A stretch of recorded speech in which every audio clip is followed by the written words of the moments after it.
Phone మాట్లాడుతూ చేజారి కింద పడి పగిలిపోతే అయ్యో నా ఫోన్ పగిలిపోయిందే అని బాధపడతాము.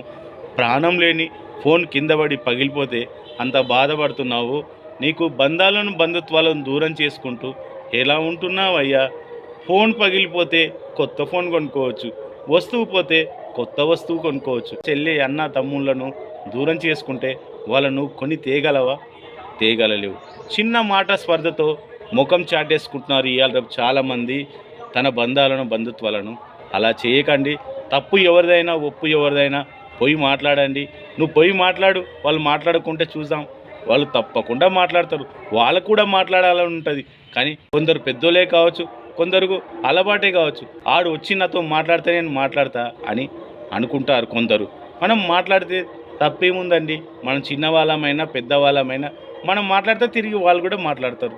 అప్పుడు ఇద్దరు గెలిచినట్టే, ఎవరు ఓడినట్టు కాదు, ఒకరు గెలిచినట్టు కాదు, ఇద్దరు గెలిచినట్టే. కానీ కొందరు అలా ఉంటారు. మనం పోయి కొందరం మాట్లాడవచ్చు, తప్పేం లేదు. మన బంధాలను బంధుత్వాలను కాపాడుకుందాము. రేపు మన పిల్లలు గిట అది చూసి వాళ్ళు గిట అలాగనే ఉంటారు. ఈ లోకమంతా అలాగే ఉంటుంది.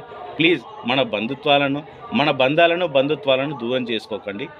జై Hind. Thank you so much.